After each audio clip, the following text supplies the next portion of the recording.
What's up, everybody? Welcome to another episode of BWT. Today, I'm going to go over the first two games of the Yankees and Orioles series, and then I'm going to have a guest come on today.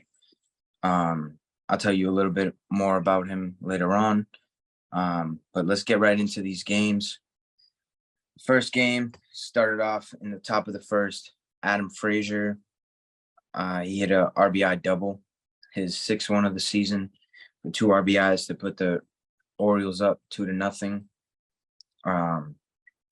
Cedric Mullins hit a home run for his 8th of the year with an 100 exit velocity, and it traveled 373 feet, putting the Orioles up 3-0. In the top of the 4th, Gunnar Henderson went deep for his 5th of the year with an exit velo of 101, and it traveled 404 feet, putting the Orioles up 4-0. In the bottom of the 4th, Harrison Bader gets the offense started for the Yankees, hitting his 5th home run of the season with an exit velocity of 101 and a distance of 370 feet. That was a solo shot, putting us down 4-1. In the bottom of the 5th, Anthony Rizzo hits an RBI double to put us 4-2. DJ LeMahieu hits an RBI single to go 4-3. And Harrison Bader comes up with a sac fly to tie the game up. In the top of the 6th inning, Terrin Vavra grounds out with bases loaded for an RBI. And that put the Orioles up 5-4.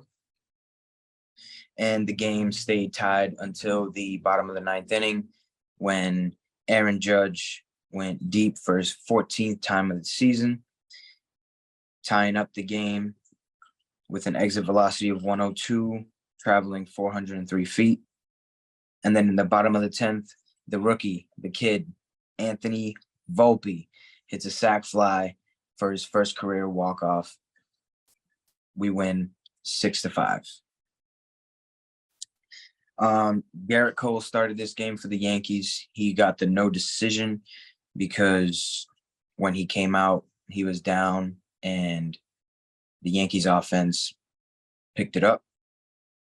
He went 5 innings pitched, 5 earned runs, 3 walks, 2 Ks, giving up 2 home runs. With his ERA is at a 2.5. The winning pitcher tonight was not tonight, but Monday night was Michael King. He pitched 2 innings, giving up no hits, no earned runs, 1 walk, 3 Ks, making his ERA a 1.93. And the losing pitcher for the Orioles was Brian Baker. He pitched 0.2 innings, giving up a run, which was unearned because in the bottom of the 10th inning, the Yankees started off with that floating runner at second base. His ERA went up to 2.78. Going into game 2 tonight, this was a tough one, man. The Yankees started off hot with Gleyber Torres going deep for his 8th time of the season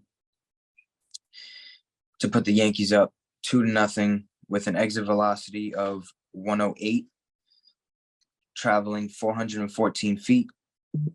And then Ryan Mountcastle goes deep for the 11th time of the season with an exit velocity of 107, and the distance was 426 feet to make the game 2-1. In the bottom of the 5th, the Yankees offense woke up a little bit.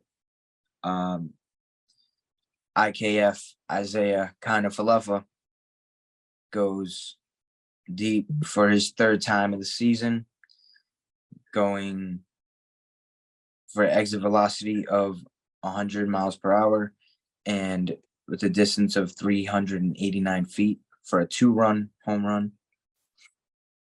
Gleyber Torres also hits another home run solo shot 92 exit velocity with 356 feet to make the game 5-1.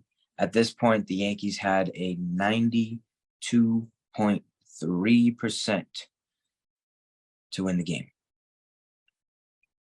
And then the top of the seventh inning happened. Adam Frazier hits his 6th home run of the season, 3-run home run, hitting off of the foul pole, basically knocking out Nestor Cortez tonight. Exit velocity of 96, and it only traveled 352 feet, making the game 5-4. Then Gunnar Henderson came up with a 2-run double for his 6th double of the season, making it 6-5. Ryan Mountcastle came up, hit a sac fly. And then Anthony Santander got an RBI single, making it 8-5. And Austin Hayes came up later in that inning, also hitting an RBI single, making it 9-5.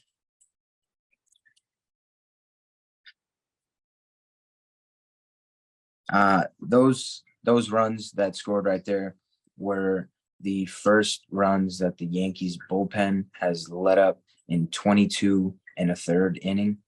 I mean, it was bound to happen.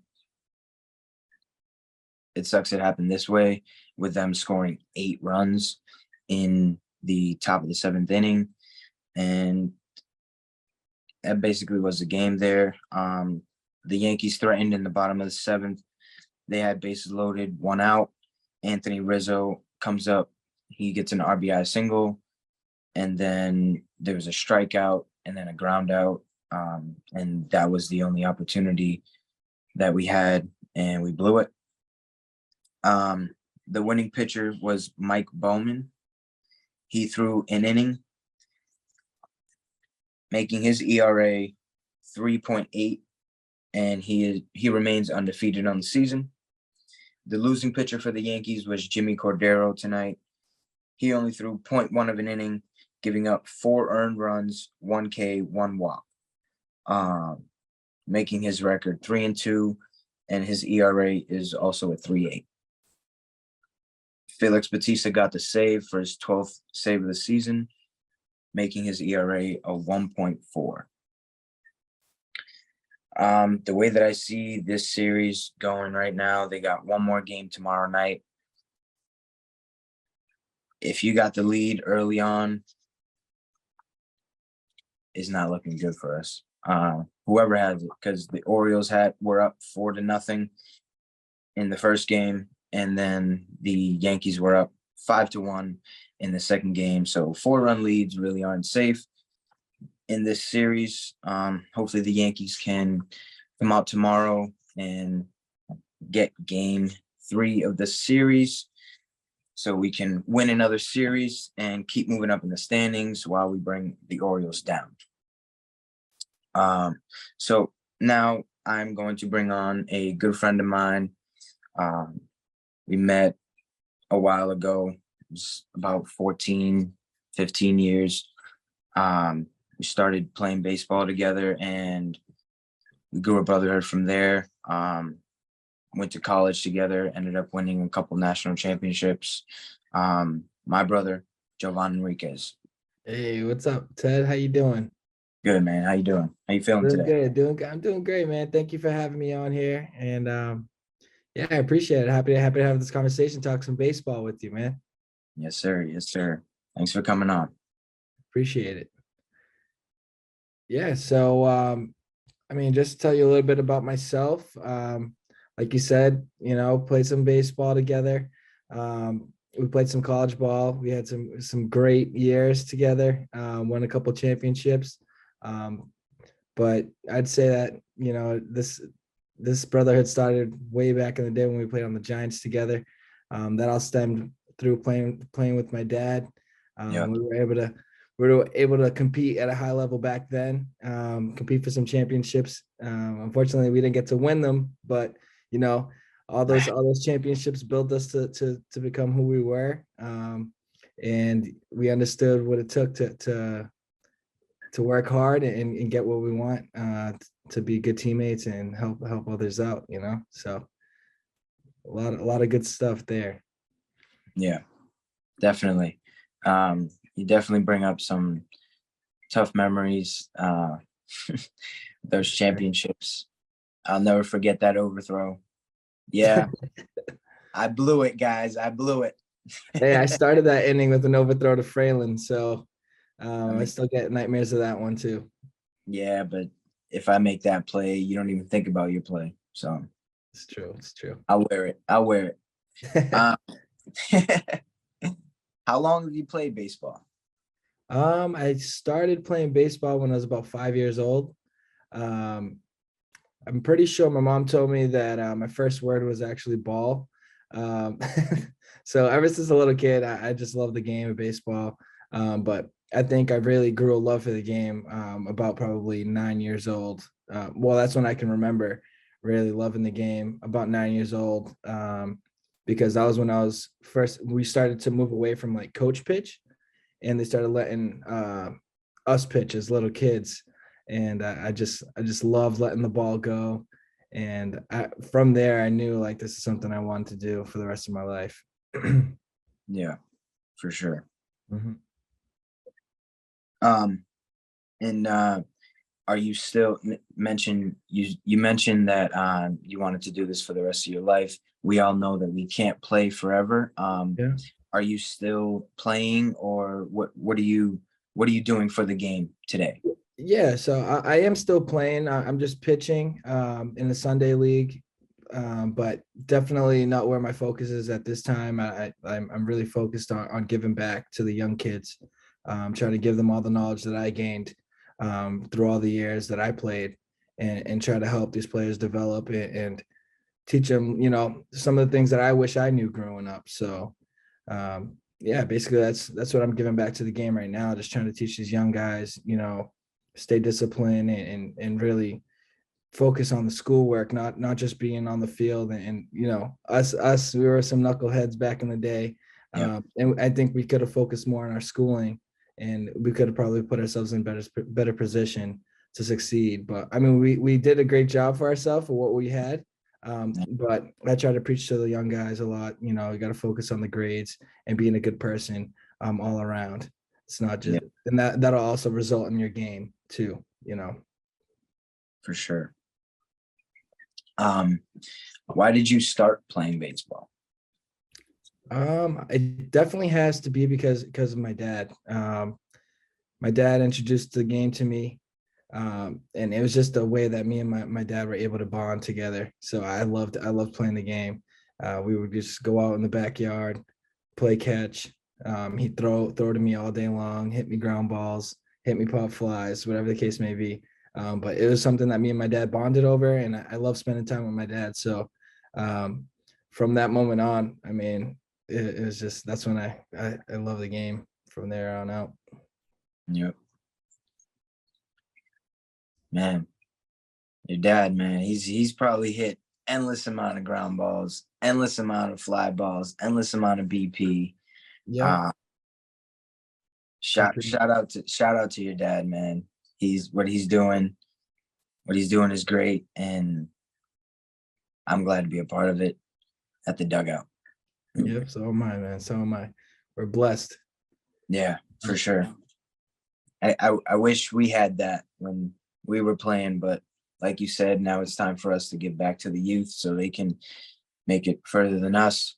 And I think we have a lot to do with what we have now. Is we paved the way. Yeah, definitely. So Yep. it's a lot of we did a lot of the grunt work and a lot of the hard stuff for these young guys to have what they have now. So that's another thing I like to preach is don't take anything for granted. Yep. There's a lot of things that they have at their fingertips that we did not have when we were younger. So that's a big thing. Yeah, right. Definitely. Um, who's your favorite player of all time? Of all time. Uh, so of all time, I'd have to say Pedro Martinez. Um, but when I was younger, as a little kid, it was Trot Nixon. That's the reason why I was number 7 my whole life.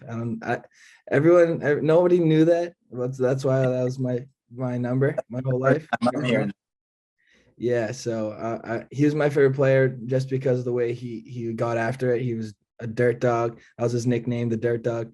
He would just always have his jersey filthy. He was just he wasn't the most spectacular player, not the number one player you thought of, but he was a person that went out there, gave it his all every single time he took the field, and that's why I love Trot Nixon. But as I grew older, obviously I was a pitcher, and I just fell in love with Pedro Martinez. Just the way he went about his game is very. He threw the ball with conviction, and he wasn't afraid of anybody. And I just wanted to emulate that in my game. I wanted to mimic that. So that's why he was my favorite player. I'd have to say he's my favorite player of all time. David Ortiz a close second, but Pedro takes the cake for me just because that's what I used to. That's what I did. I was a pitcher. So Yeah. From a fan standpoint, I would have to say David Ortiz definitely gave me the best memories, hitting grand slams and in clutch situations, just delivering on all cylinders, like when you need it most. I'd have to say David Ortiz, but from a player standpoint, definitely Pedro. Yeah. And I can see that just the way that you played, you saying that, it all makes sense. I'll never forget this one little story. This one time you had this thing where you did not like the opposing team to touch a foul ball. Like if a foul ball was hit, you did not like the team to be the last one to touch it before you did. Yeah. And I will never forget the one time that there was a foul ball hit, player threw it at you, you went like this, and you literally did not move. You let it go right over your head. Yeah. And that was just you. I love playing short right behind you. Although you really got in my way sometimes, and I let you know you're taking my ground balls.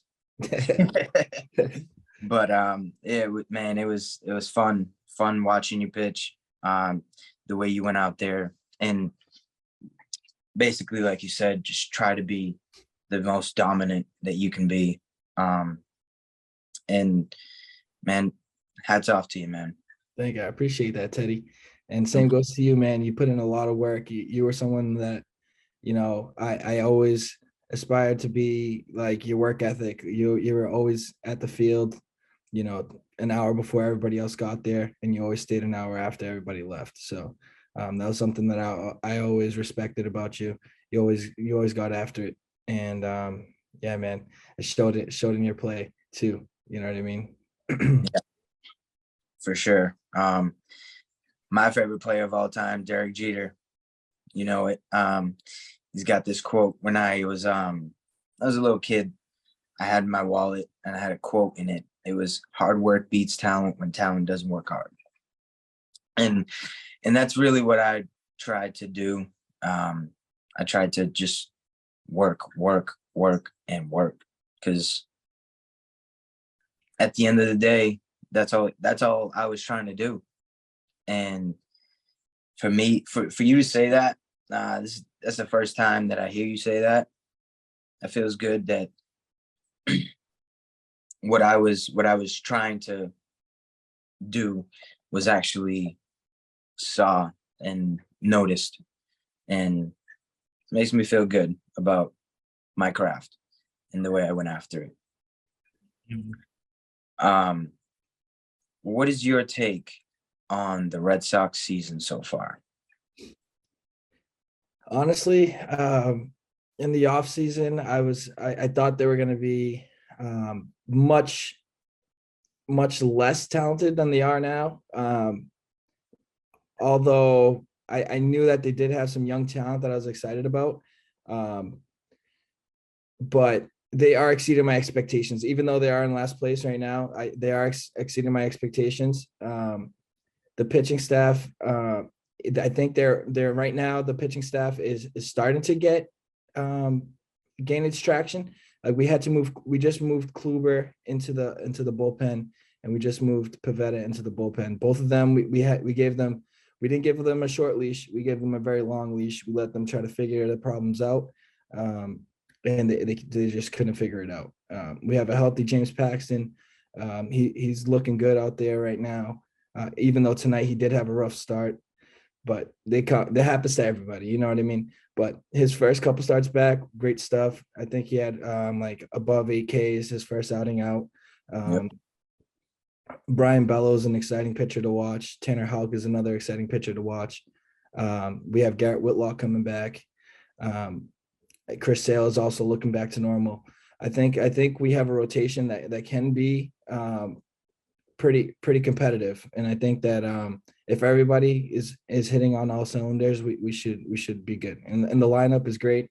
I think Masataka Yoshida definitely exceeded my expectations. I was a little bit wishy-washy because I heard a lot of stuff saying like we paid a lot of money for him. But once I got to see him in the World Baseball Classic, I knew he was a guy that can play some baseball at a high level. So a lot of exciting things going on with the Boston Red Sox. I think we'll have to see towards the fourth quarter of the season to really understand where we're at. But there's a lot of good stuff going on right now. And of course, we're in a very tough division, the AL East, as you know. The toughest in baseball. Yeah. Every year. Yeah, we just had the Blue Jays beat the Rays 20-1 yesterday. Like, that's crazy. And the Blue Jays just came off getting swept by the Orioles, and they lost 3 out of 4 to the Yankees. And then they go out against the hottest team in baseball, not even in just the AL East, and they put up 20 runs. It's unbelievable. Baseball, it'll drive you crazy if you try to understand it. Like everybody has a day where they can just be off, you know. It's not like any other sport. And any other sport, like you can kind of know, like, all right, this is the top team against the bottom team. There's no way they're gonna beat them. When it's baseball, anybody has a chance. Anybody has a chance when that first pitch is thrown. Definitely. Do you have a hot take for this MLB season? A hot take. Ooh, all right. Hot take. I would say I think the Texas Rangers are going to be a playoff contending team this year. I think that's a hot take. Okay. Nathan Eovaldi's been pitching like he's 21 years old again. When he was on the Yankees. Yep. And if DeGrom is back and he's good, yeah, they have a strong team. And they also have Corey Seager back. Yep. They have a lot of good things going for them right now. And I think the Astros are kind of trending down a bit. It might be time for someone else to take over the throne, but I don't know yet. Yeah, Altuve's just coming back, so that might help their offense. I mean, Yordan Alvarez is a freak of nature. Like that guy just hits moonshots every time, and in big situations like playoffs, huge situations. Like those home runs he hit last postseason were incredible. They were. And I believe his family, that was the first time his family was able to watch him in the States, right? Was it? I think so. I think that playoff run was his first time his family could come. All right, so that definitely explains everything that went down, because he was playing like a man possessed. He was.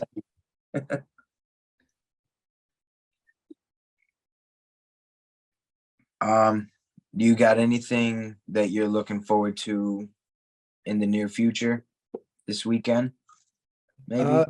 So I'm coaching in a tournament in Cape Cod. That should be good. It's going to be a wood bat tournament, 14-year-olds. So we'll see how they can do with the wood bat. I know they're swinging a lot of metal. Up throughout this whole season, they've been swinging metal. We just had a practice with some wood. They look good swinging the wood.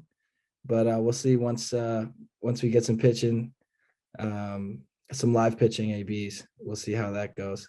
Probably if we're not showing much pop, I'm probably gonna drop some bunts down, play some small ball, and get gritty and try to scratch some runs away, as many as we can, using our speed. So, Hey man, believe it or not, at that age, when you drop the bunts down, the defense don't know what to do.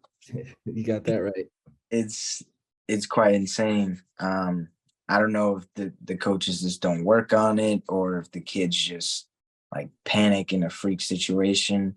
But I remember coaching at that level, and there was one time where we literally dropped like 5 straight bunts, and they were just like overthrowing it or not being at the right coverage or just watching the ball go by. Like, who's gonna get like it's pretty crazy. Oh, it's perfect because if they overthrow first base, it's going right up the right field line, and that's basically an automatic triple. Mm-hmm. Especially at that age, if the right fielder isn't backing it up right away, you definitely have time to get to third. So Yeah.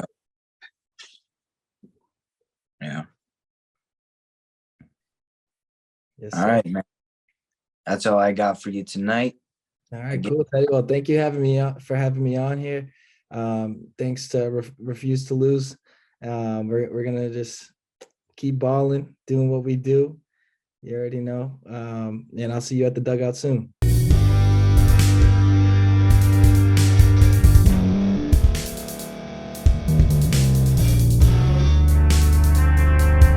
Thank you for staying to the end. If you're watching this on YouTube, please like this video, subscribe, and also hit that notification button so you can be notified next time we put out a video. If you're listening on any podcast platform, subscribe and hit that notification button, y'all, so you can be notified we put out another podcast audio. And last but not least, hit that share button. No matter what you're listening to or watching it, hit that share button and send it to somebody that you know that would love to watch this episode you just listened to. So once again, thank you for staying to the end, and we'll see y'all in the next episode.